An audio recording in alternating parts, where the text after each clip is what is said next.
has begun to look more and more like a soap opera where partners change every day. We're looking at the question of alliances in Indian politics today and asking whether the alliances, the way they're shaping up, suggests an end of ideology. Are there any principles to these political alliances at all? That's the subject we're looking at on We the People. Let me start with the NCP. Tariq Anwar, अगर हम आपसे शुरू करें तो NCP इसलिए form हुई थी सोनिया गांधी के फॉरेन ओरिजिन्स के मुद्दे को लेकर। आप लोगों ने एक अलग गुट उस मुद्दे को लेकर बनाया, क्या वो मुद्दा आज खत्म है? बिल्कुल नहीं, वो मुद्दा अपनी जगह है और इसीलिए आपने देखा होगा कि पिछले दिनों जब अलायंसेस की बात चली और जब कांग्रेस ने ये कंडीशन रखा था कि सोनिया गांधी को जो प्रधानमंत्री के रूप में मानेंगे उन्हीं को हम अपना पार्टनर बनाएंगे, तो हम लोगों ने कहा था कि हम इस गठबंधन में नहीं जाएंगे, कोई प्री कंडीशन के साथ नहीं जाएंगे। और जब कांग्रेस ने और ख़ुद सोनिया गांधी ने जब ये कह दिया कि प्रधानमंत्री आने वाले चुनाव के बाद जो भी गठबंधन बनेगा और उसके जो पार्टनर्स होंगे वो इसको डिसाइड करेंगे कि उससे गठबंधन का नेता कौन होगा, तब हम लोगों ने अलायंसेस। तो वो जो मुद्दा है उस मुद्दे का क्या हुआ है? मुद्दा अपनी जगह पर है, मुद्दा में कोई फर्क नहीं पड़ता। अभिषेक सिंह भी मुद्दा अपनी जगह पे है, the issue still stands as it did. Doesn't the Congress have an issue of pride? मतलब हिचक नहीं होती कि ये कहते हैं कि आपके एक पार्टी प्रेसिडेंट का फॉरेन ओरिजिन्स का इशू है, फिर भी सोनिया गांधी जी और शरद पवार जी साथ साथ खड़े होकर प्रेस से मिलते हैं? No, I don't think there is any contradiction at all. We must realize the dharma of coalition is consensus. Ultimately, a decision has to be made in a coalition in a consensual manner after the results come.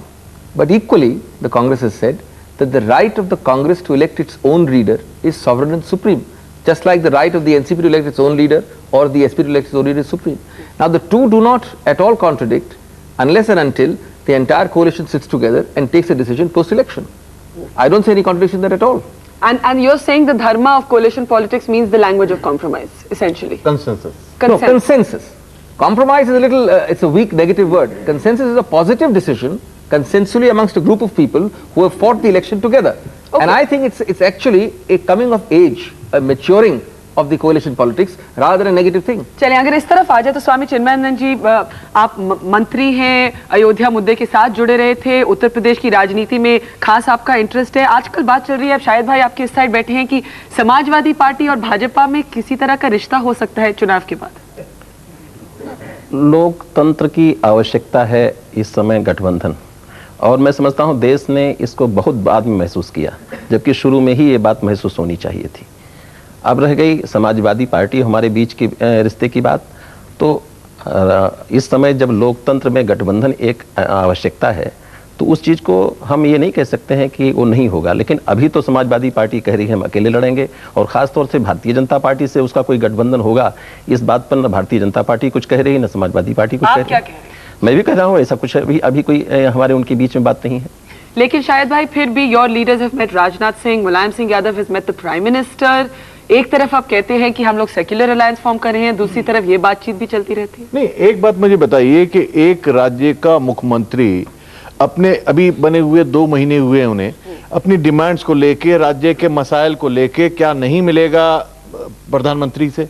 और अगर प्रधानमंत्री से मिलेगा तो आप media के ख्याली पुलाव होते हैं और आप उस ख्याली पुलाव को हमें खिलाना चाहते हैं। और हमारा जी के साथ जो मुलाकात, एग्रीकल्चर मिनिस्टर है, हमारा सबसे बड़ा मसला एग्रीकल्चर का है, उसको लेके अगर आए हैं मिले हैं तो उसमें कोई हैरानी की बात नहीं। इन मीटिंग्स में खेती बाड़ी की बात होती है क्या? एग्रीकल्चर मिनिस्टर से एग्रीकल्चर की बात होती है। आप कुछ कहना चाह रहे हैं? मैं ये कहना चाह रहा हूँ कि शाहिद जी, वहाँ प्याज की बात तो होती नहीं होगी, देश में प्याज का भाव बढ़ रहा है। गन्ने की बात होती है, गन्ने का बहुत बड़ा मसला है उत्तर प्रदेश का, और गन्ने के दाम ये लोग नहीं तय कर रहे हैं, उसकी वजह से गन्ने का बहुत बड़ी कठिनाई है, उसको हमें इनसे हल कराना है। अच्छा, मैं एक बात पूछना चाह रहा हूँ, उत्तर प्रदेश में कांग्रेस इनको सपोर्ट कर रही है, कल्याण सिंह जी सपोर्ट कर रहे हैं, कांग्रेस कहती है कल्याण सिंह जी बहुत ही कम्युनल इंसान है, आप उनकी सपोर्ट क्यों ले रहे हैं?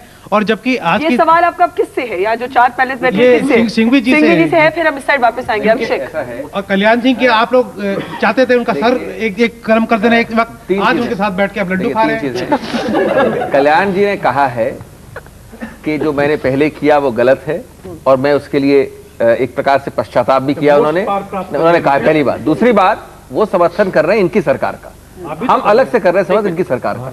हम कल्याण सिंह जी की सरकार का समर्थन नहीं कर रहे हैं। दो अलग अलग पार्टीज हैं, दो अलग अलग पार्टीज हैं। वो अगर एक सरकार का समर्थन कर रहे हैं, इस वक्त कोई हमारा गठबंधन कल्याण सिंह के साथ ऐसा नहीं है। एक सरकार में हम दोनों समर्थन कर रहे नहीं, पंचायत भाई ने कहा बुकेज तो भेज रहे हैं, सेंडिंग हिम फ्लावर्स। बुकेज तो करने के कोई खास नहीं करनी चाहिए। जी स्वामी कहना चाहूंगा जी, जन्मदिन के उनके जन्मदिन पर आपकी पार्टी के प्रदेश अध्यक्ष और इनके राष्ट्रीय महासचिव गए थे वहाँ। उन्होंने उस समय ये कहा था कि ये जो सोनिया गांधी जी के विदेशी होने का कोई मुद्दा नहीं है। उसके बाद दो बयान इनके आए। एक तो जयपाल रेड्डी साहब ने बयान दिया कि नहीं वो तो बाबरी मस्जिद तोड़ने वाले थे, वो हमारे साथ कैसे आ सकते हैं। दूसरे दिन उसमें सुधार किया और कहा कि नहीं वो हमारी पार्टी में नहीं आ सकते हैं, लेकिन हमारे गठबंधन में आ सकते हैं। अब सिंधु जी बताएं कि किस तरह आ सकते हैं, क्या आ सकते हैं। इस वक्त वो हमारी पार्टी में नहीं है, न हमारे साथ कोई गठबंधन है। पर आप चाहते हैं कि आपका जो गठबंधन बन रहा है उसमें कल्याण सिंह जी आए? नहीं, अगर बाद में वो सुधर के आते हैं तो हमको कोई प्रॉब्लम नहीं। अगर किसी व्यक्ति में आत्म सुधार होता है, आखिर देखिए उतना आत्म सुधार तो इनकी पार्टी ने भी देखा कि उनके साथ बातचीत की और एक वक्त तो लग रहा था कि वापस इनके साथ चले जाएंगे। स्वामी जी, ये आपसे भी सवाल पूछना होगा क्योंकि लोग मानते हैं कि जो कल्याण सिंह जी के साथ बातचीत चल रही थी वो आप ही की बातचीत चल रही थी। तो कल्याण सिंह को आपकी पार्टी छोड़ के गए, आप भी तो चाहते हैं कि आज इस संबंध में मैं ये कहना चाहता हूं कि जब से उनका हमारा संपर्क हुआ, उनके हर जन्मदिन पर मैं गया हूं, चाहे वो पार्टी में रहे हो चाहे न रहे हो। लेकिन इस बार मेरा जाना समाचार बना। पहले जब मैं गया तो कभी समाचार नहीं बना। और उस दिन भी ये कहा कि आज का आना कोई राजनीतिक रिश्ते को बनाने के लिए नहीं है, हम केवल जन्मदिन के दिन इनको शुभकामना देने आए। कांग्रेस वाले फूल भेजते, कांग्रेस वाले फूल मिलने का, प्रधानमंत्री के साथ मिलने वाली बात हो रही है। आपके जाने का राजनीतिक सिग्निफिकेंस की बात नहीं कर रहा हूं।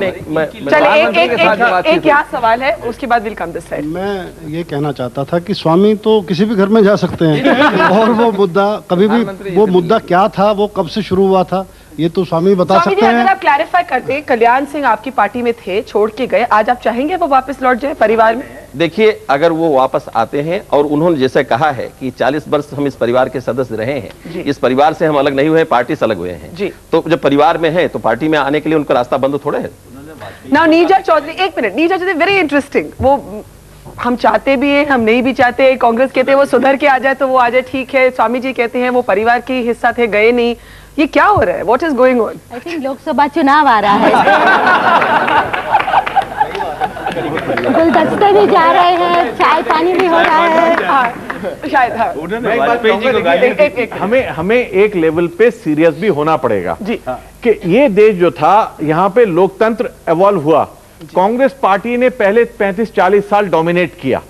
उसके बाद जो टू पार्टी सिस्टम एमर्ज करना चाहिए था, जैसे इंग्लैंड में था, अमेरिका में था, यहां पर नहीं हो पाया, क्योंकि बहुत कॉम्प्लेक्स कंट्री है, जाते हैं, भाषाएं हैं, धर्म हैं।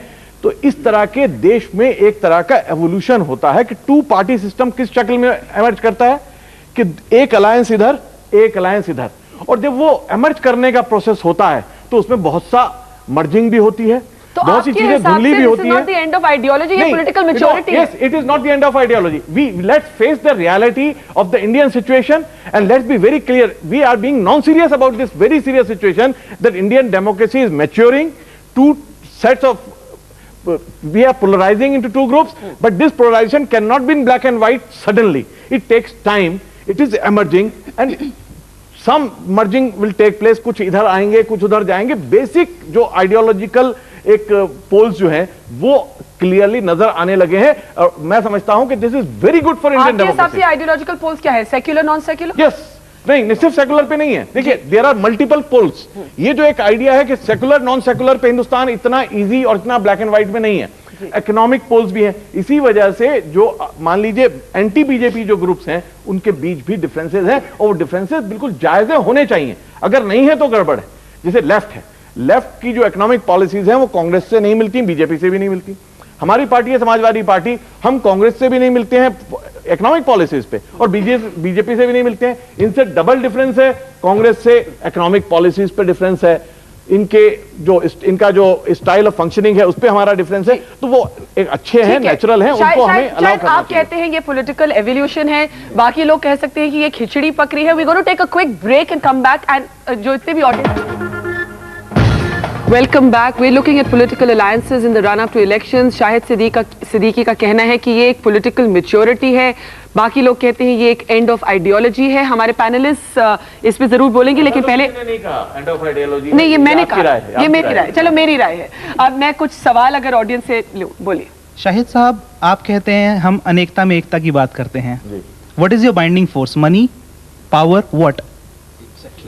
Binding force is that is what seems to be. No, binding force is democracy. No. Democracy is the binding force. Then why can't you fight alone? Why can't you fight alone and prove that you have got something to say? In a complex country like India, you cannot, no party can come to power alone. ये बात कांग्रेस को अब समझ में आ रही है, बहुत पहले समझ में आ जानी चाहिए थी। और अगर पहले समझ में आ जाती तो इतनी गड़बड़ ना होती। Okay, one second, one more question.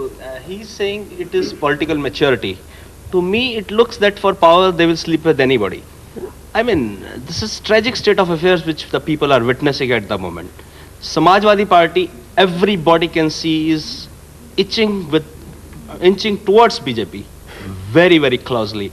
They were political foes, opponents. I mean, you support Muslims. Mulayam Singh was known to be Maulana Mulayam Singh.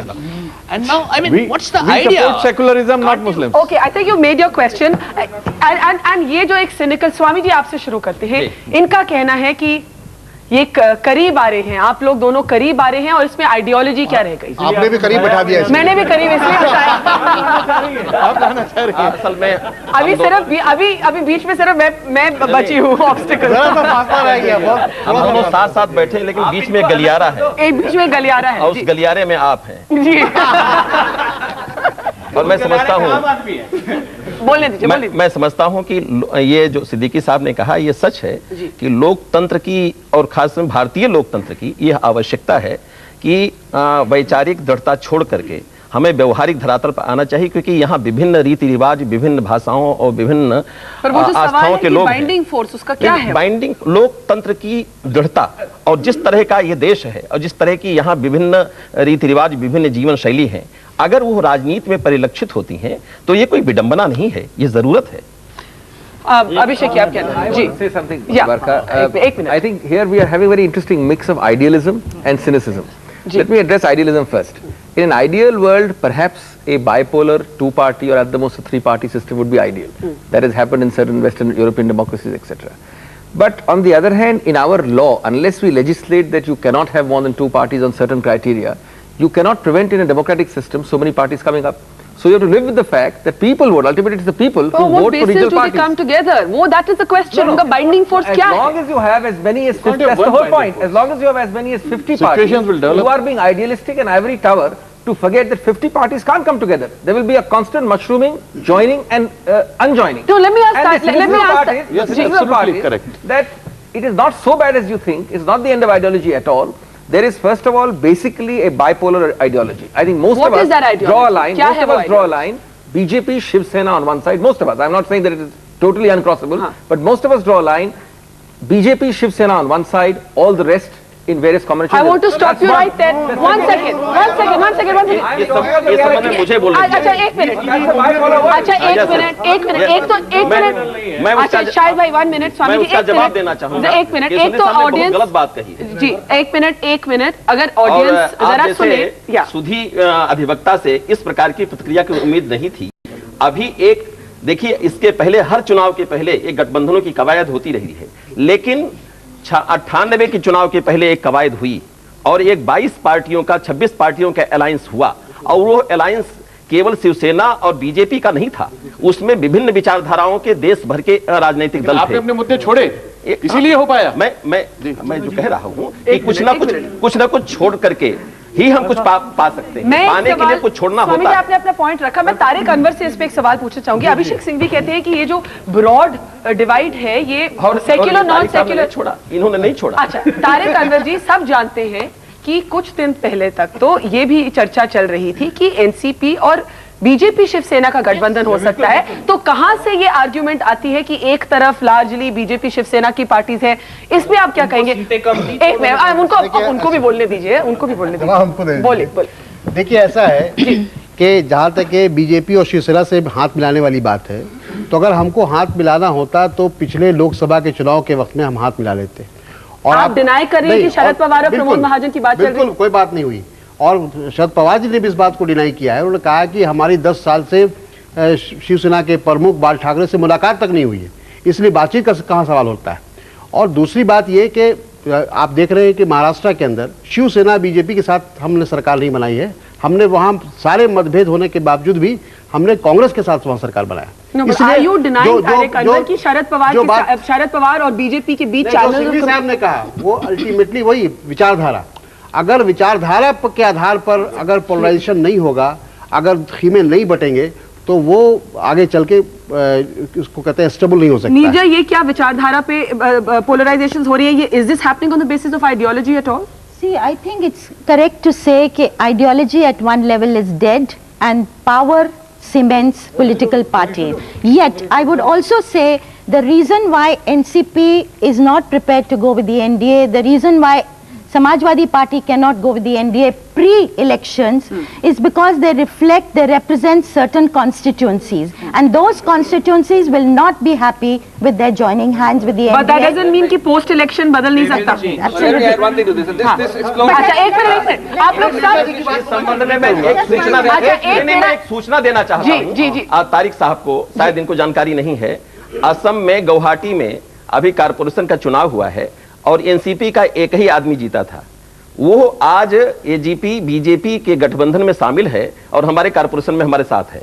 लगता है कि छोटे स्तर पर इन्होंने छूट दी है, बड़े स्तर पर उसको इनकार किया। Let him respond to that.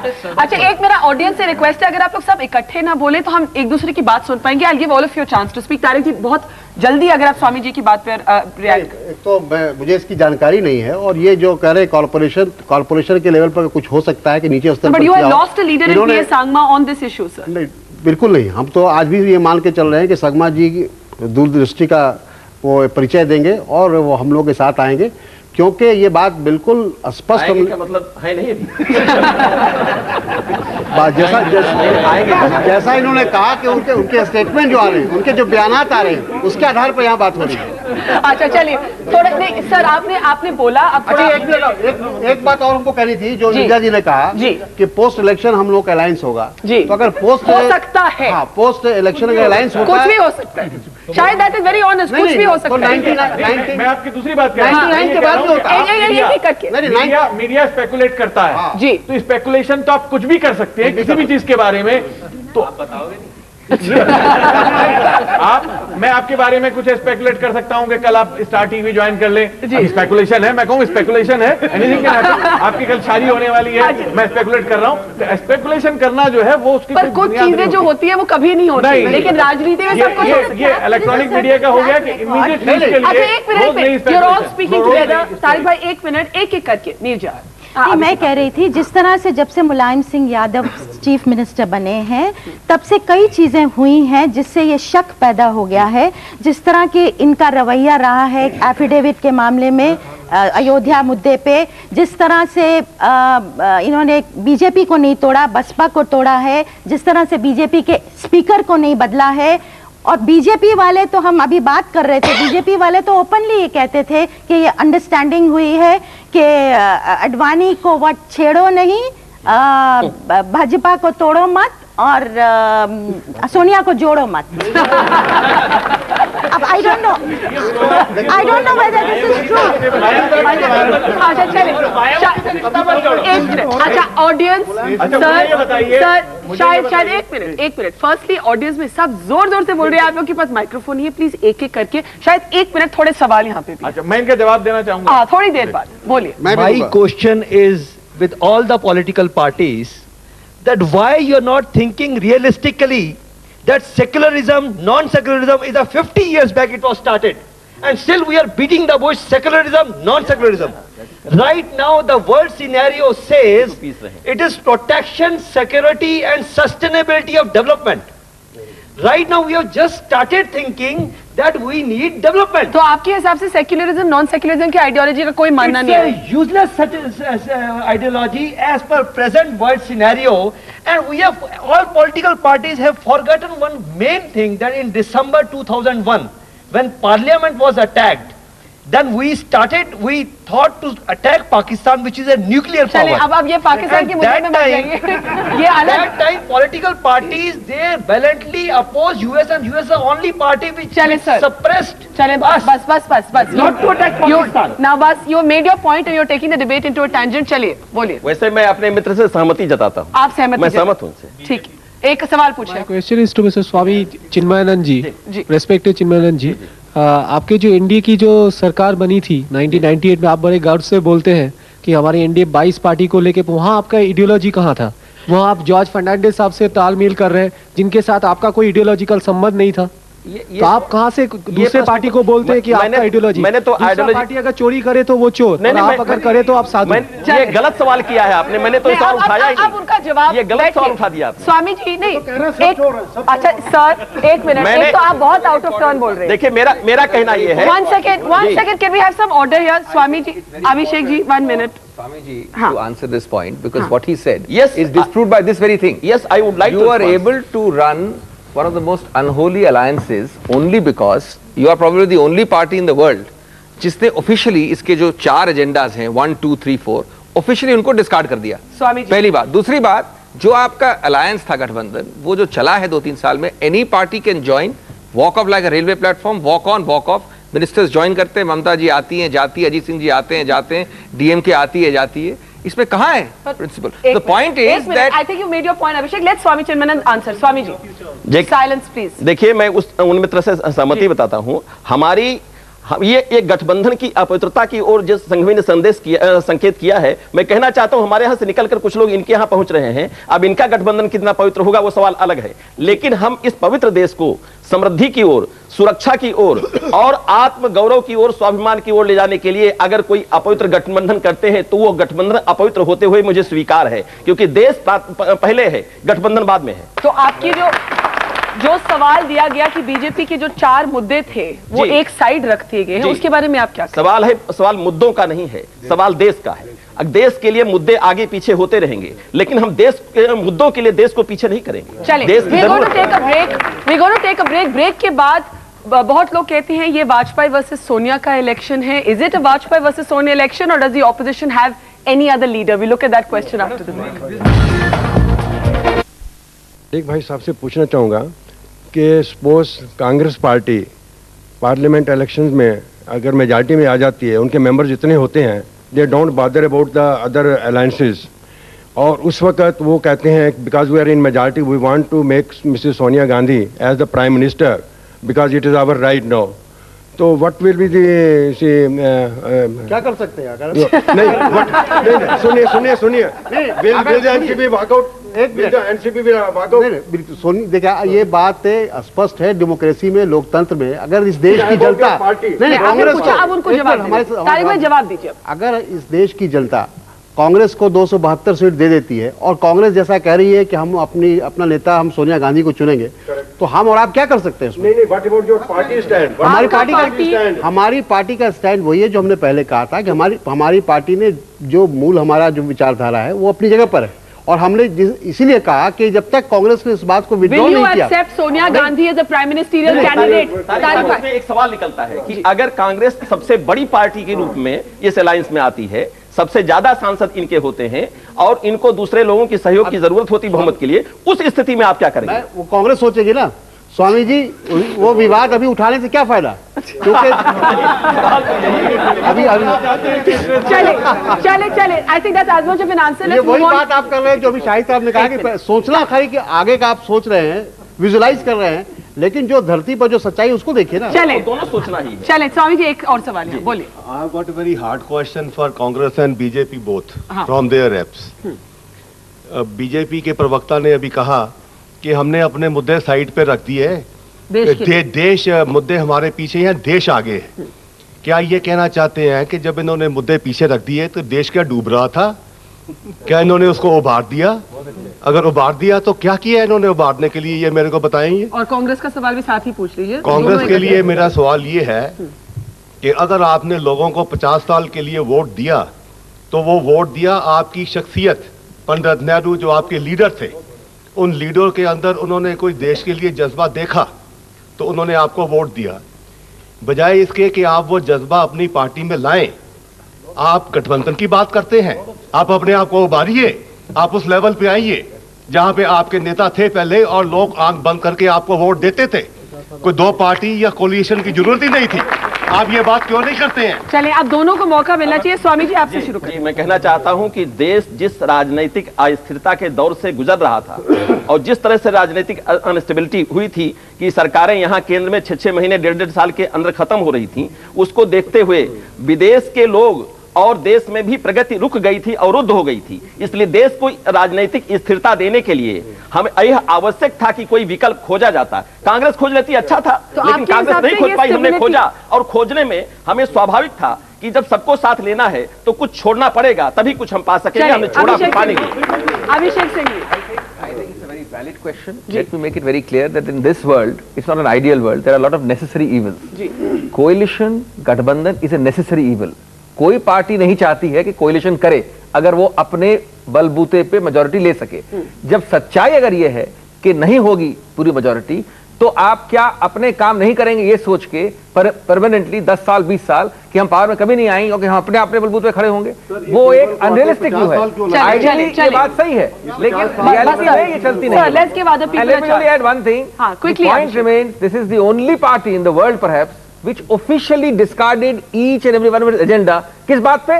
Subjectively कहना कि देश की ठेकेदारी हमने रखी है। Abhishek Singh, your party once accused, Abhishek Singh, मेरा एक सवाल, your party once accused the DMK of being complicit in Rajiv Gandhi's assassination. Today you're willing to break bread with them. Very good question and a very misleading propaganda about it. We accused and we still accuse the DMK when the interim report of the Jain Commission came. Yes. The interim report of the Jain Commission suggested, without naming Karunanidhi, something about DMK. At that time we withdrew support. 2 or 3 months later or 6 months later, the final report of the Jain Commission came. It did not mention, exonerated completely Mr. Karunanidhi and DMK. That is why. So today you have accepted कि DMK had no आपके इनके प्रधानमंत्री साहब कहते हैं कि हत्यारों के साथ किया। इनके साथ ये पार्टी थी 3 साल 2 साल से, और ये बताया नहीं आपको कि हमने जो गठबंधन तोड़ा था वो जैन कमीशन के इंटरिम रिपोर्ट तोड़ा था। जैन कमीशन के इंटरिम रिपोर्ट आने के बाद तमिलनाडु में विधानसभा चुनाव हुए, उस समय उनके साथ क्यों नहीं गए थे? ये आज क्यों याद आया? ये क्योंकि उसके बाद फाइनल रिपोर्ट आ गई थी। जो आप तथ्य बता नहीं रहे किसी को। विधानसभा चुनाव हुए तमिलनाडु में, नहीं विधानसभा चुनाव हुए, और विधानसभा चुनाव में आप क्यों नहीं गए उनके साथ? शायद एक आपके लिए भी सवाल है यहाँ। के साहब से ये क्वेश्चन पूछना चाह रहा हूँ कि अगर सोनिया जी आपको ऑफर करें तो क्या आप ज्वाइन करेंगे? क्योंकि आपको चीफ मिनिस्टर बने भी रहना है और आपका लोकसभा में ज्यादा से ज्यादा सीट आनी भी है। अगर आप एनडीए की तरफ जा रहे हैं तो कोalition अगर करते हैं तो आपको लोकसभा में सीटें कम मिलेंगी, जिससे आपका कद छोटा होगा लोकसभा में, और चीफ मिनिस्टर बने रहना है। 2 चीज में कौन सा आप नहीं? देखिए, मैं जवाब दे रहा हूँ। हमारे लिए चीफ मिनिस्टर बने रहना कोई बड़ी बात नहीं है। मुलायम सिंह यादव 3 बार उन्होंने छोड़ा चीफ मिनिस्टर बनने से, सिर्फ इसलिए कि वो भाजपा से हाथ मिलाने को तैयार नहीं थे।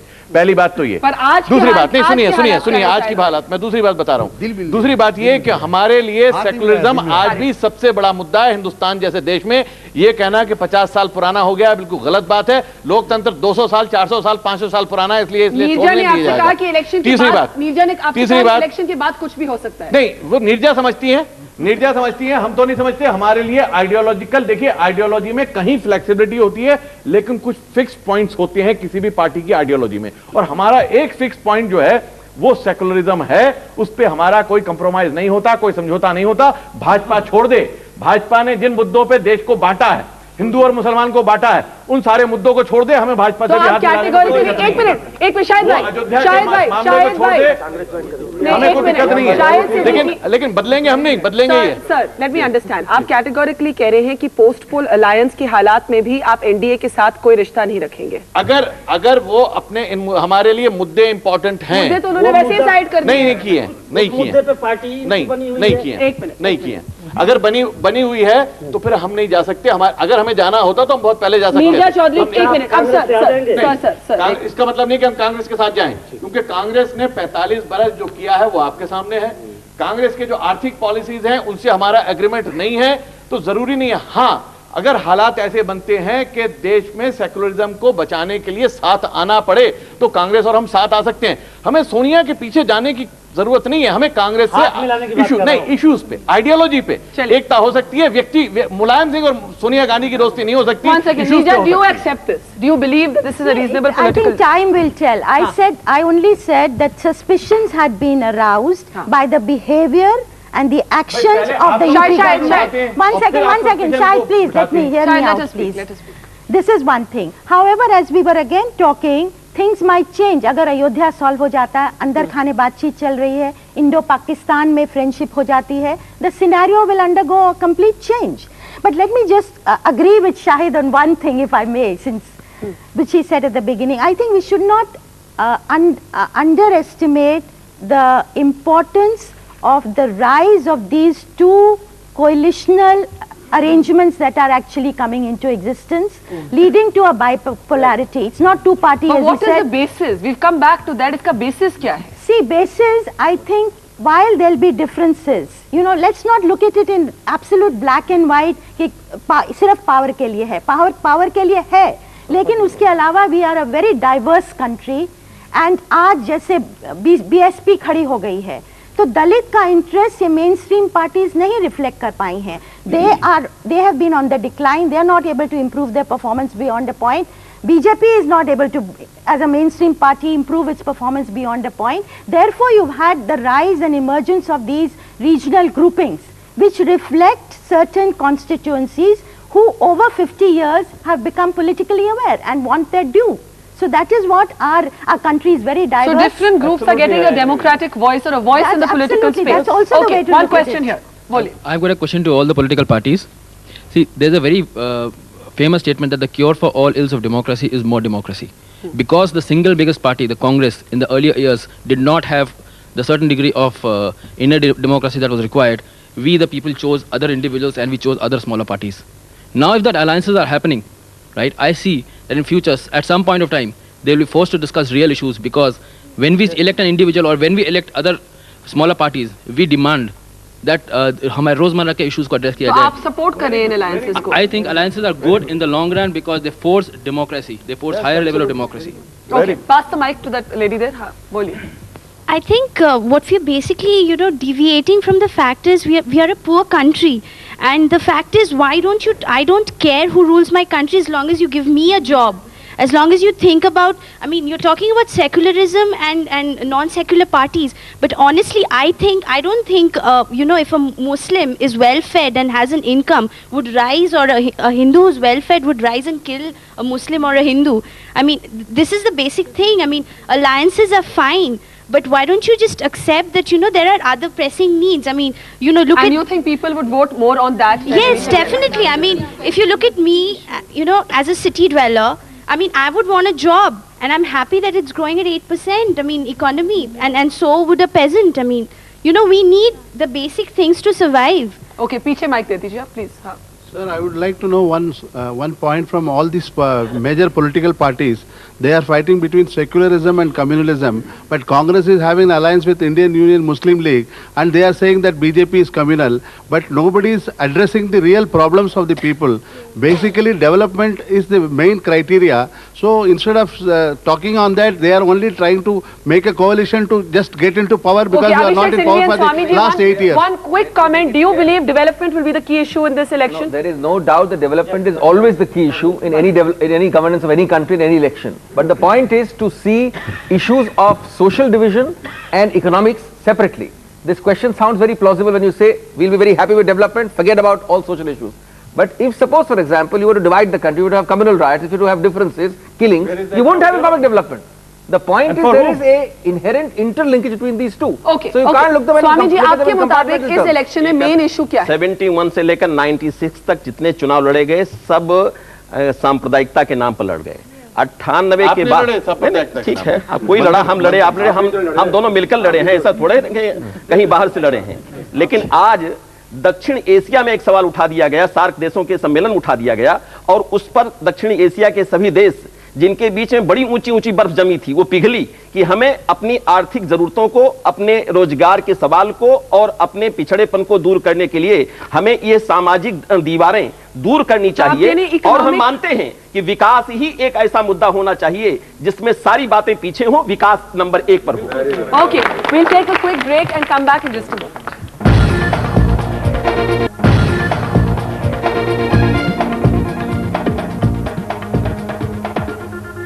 Welcome back. यहाँ पे कुछ सवाल है, बोलिए। मेरा सवाल स्वामी जी से है। स्वामी जी ने अभी जैसे कहा कि हमने जो अपने जो मेन मुद्दे थे 3-4, जिसमें अयोध्या का था, धारा 370 का था, इस तरह के जो 3-4 मुद्दे हैं वो हमने पीछे छोड़ दिए हैं, देश के लिए कुर्बानी दे दी। लेकिन अब इन केस स्वामी जी या एनडीए या स्वामी जी की पूरी पार्टी हार जाती है, क्या उसके हारने के बाद फिर दोबारा जिंदा कर देंगे? उनके पास तो और हैं, जैसे वीएचपी है, ये है, इस तरह के, उनसे उठवा देंगे या खुद उठा देंगे? क्या स्वामी जी विकास के मुद्दे पर अगर कोई कोलिशन कामयाब होता है, हम उनको उसको विश्वास दिलाते हैं कि उनके विकास में ये मुद्दे बाधा नहीं बनेंगे।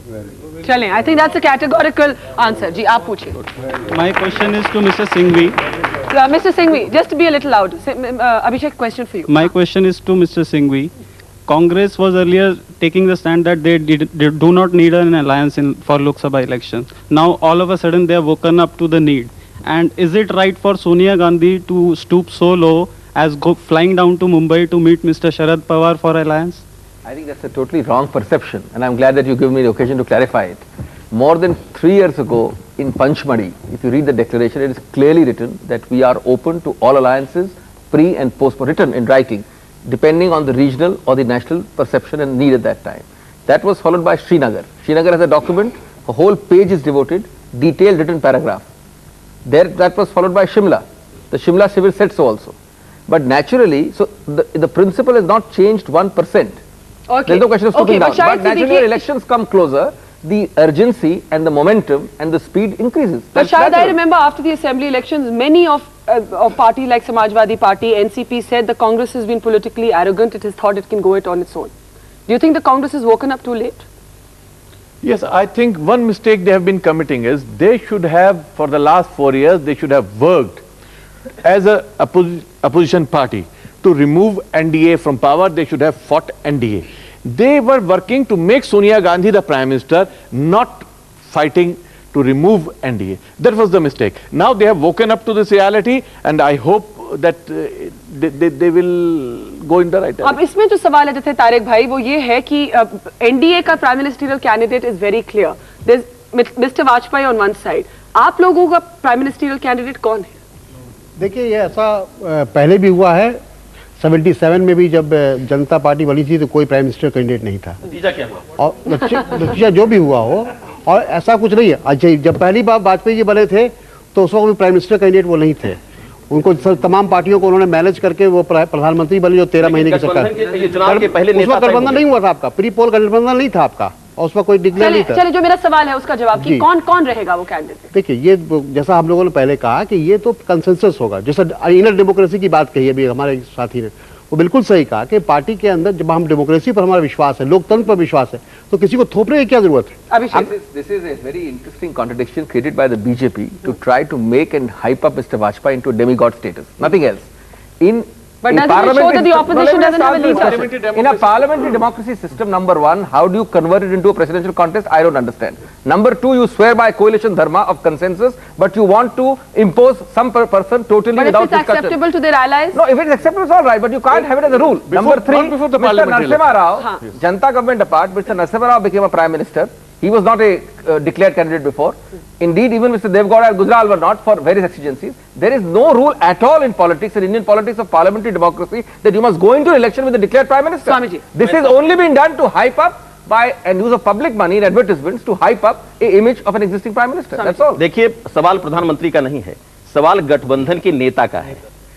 और मैं जैसे तारिक साहब ने कहा कि 98 के चुनाव में गठबंधन का नेता नहीं तय था, तो उसके बाद हमारी सरकार चली ही कहां, 1 साल चली खत्म हो गई। लेकिन दूसरी बार जब हम चुनाव लड़े तो गठबंधन का नेता पहले तय था, इसलिए 5 साल चलाई। इसलिए हम कहते हैं कि प्रधानमंत्री कौन बनेगा ये सवाल छोड़ो, ये कंसेंसस छोड़ो, लेकिन आपके गठबंधन का नेता कौन है? शाहिद भाई, कोई लोग कहते हैं कि मुलायम सिंह यादव भी सपने देख रहे हैं कि प्रधानमंत्री बन जाए। सपने सबको देखने चाहिए लोकतंत्र में, और मैं समझता हूं बड़ी जायज बात है कि देखने चाहिए। और ये भाजपा अपनी कमजोरियों को छुपा, अटल जी के पीछे अपनी कमजोरियां छुपा रही है भाजपा। लेकिन अटल जी बड़े महान नेता होंगे कि उनके पीछे नहीं, अटल जी है, हमें इन्हें तो कमजोरियां छिपाने के लिए भी कोई नहीं मिल रहा। कोई जरूरत नहीं है, कमजोरियां छुपाने के लिए कोई जरूरत नहीं है। बोले कोई भी अपोजिशन के पास एक नहीं 20 लीडर है, कोई भी हो सकता है। यही तो मुसीबत है। शरद पवार भी हो सकते हैं। तो मुसीबत क्या है? दैट इज द स्ट्रेंथ, बिना दूल्हे की बारात है। ये बारात नहीं है, लोकतंत्र है। लोकतंत्र की बारात नहीं बना रहे, आप इसे बारात बना रहे हैं। चले साइलेंस, चले एक मिनट। शाहिद भाई ने कहा है कि coalition is a compulsion, coalition shows that the democracy is going towards maturity. My point is, as a voter, I am totally confused because of these coalitions. Today, one party is joining another party and making a different coalition. Tomorrow, I find the same Jayalalitha. She ditched NDA. She went away, and tomorrow I hear that she is likely to join NDA again. So similarly, I am getting confused as a voter. Now, my submission is, in case rather than having so many political parties, have a presidential election. No, that is one.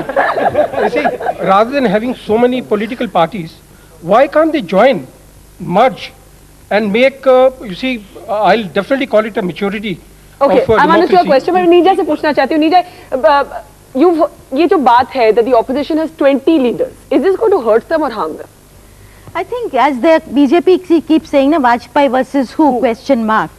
And I think it's been a very good thing that Sonia Gandhi has said that the front afterwards will decide the leadership, because if there was opposition to her leadership from certain parties, then defeating BJP. But does that make the campaign weaker? Because it shows the lack of No, because I don't think, I think that while Atal Bihari Vajpayee remains the centerpiece of the NDA campaign, you know, he's the one, he's the leader, he's responsible for the feel-good factor, he's responsible for Shining India, etc. Here it is much more diverse, but there is a difference I would point out. The NDA is a programmatic alliance. On this side, it is a secular platform, if one can call it that. And not even one platform. You may have the left with Mulayam Singh Yadav, with maybe Janata Dal secular of Devagowda, and at the second front you may have other parties like the Congress. And now Barkha, let me tell you, they are actually stitched up with, or are in the throes of actually aligning with 20 parties. The Congress, they've come a long way from 1999 when they couldn't form the government because they were not prepared to share power with Mulayam Singh Yadav.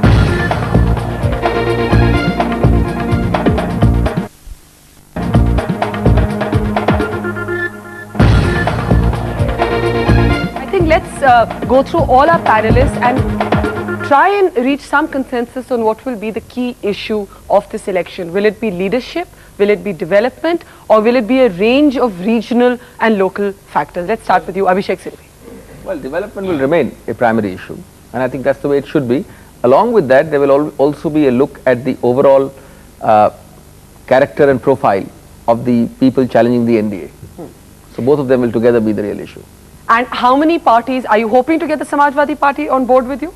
Well, at the moment we are supporting them. We are actually supporting their government. But for the general election. Oh yes, we do. Tarek bhai, what is the main issue? Main issue क्या रहेगा? Main issue development तो रहेगा ही रहेगा, लेकिन उसके साथ overall जैसा कहा इन्होंने कि किसान का समस्या है, अनएम्प्लॉयमेंट का समस्या है, और लास्ट 5 साल का जो परफॉर्मेंस रहा है एनडीए सरकार का, वो भी एक मुद्दा बनेगा कि उसने जो है जो कहा था उन्होंने भय भूख भ्रष्टाचार, स्वामी जी ने, उसमें कितना भय खत्म हुआ, कितना भूख खत्म हुई, कितना भ्रष्टाचार खत्म हुआ, वो सारा लोग उस बात को 5 साल में देखेंगे।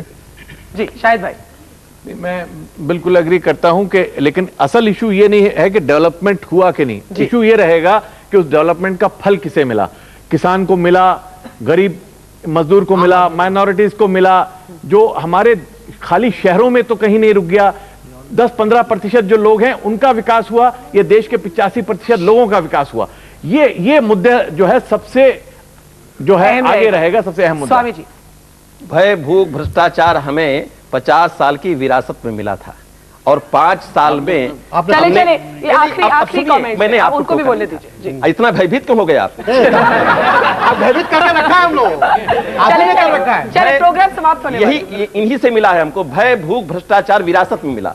लेकिन अब हम कह रहे हैं कि इस चुनाव का या चुनावों का मुद्दा जो होना चाहिए वो राष्ट्र की सुरक्षा, राष्ट्र की समृद्धि और राष्ट्र का स्वाभिमान। चले गुजरात में कितनी सुरक्षा, चले गुजरात अब मत खोलिए, अब आप अपने घर में सुरक्षित हो, मन नहीं जाता। चले अभी एक ऑडियंस का एक आखिरी कमेंट और फिर नीरजा का समरी। सवाल नहीं, अभी प्रोग्राम खत्म हो रहा है। ये ले माइक लीजिए। जो इनके पास मुद्दे हैं उसको हमेशा के लिए दफन कर दे, खासकर मस्जिद और मंदिर का मुद्दा हमेशा के लिए। चले ये देश के हित में होगा और इनके हित में होगा, पूरे देश के हित में होगा। चले ये एक आखिरी आप पे सवाल है, ये मैं 1 घंटा लगेगा अगर इसमें सवाल को खोल दूं। Neerja, one final word from you. Very interesting that all of the 4 panelist said विकास ही मुद्दा रहेगा, डेवलपमेंट ही मुद्दा रहेगा। डू यू रियली बिलीव कि ये 2004 का जो इलेक्शन है ये लीडरशिप पे नहीं, ये डेवलपमेंट पे लड़ा जाएगा? तीनों होगा, इनकम्बेंसी, उसमें गवर्नेंस, डेवलपमेंट होगा, alliances will make a lot of difference and leadership will also make a difference. All right, we'll have to leave it there. We're out of time. I know a lot of you have questions. Maybe you will express those questions through your votes one way or the other. Thank you very much for coming on the show. Thank you so much.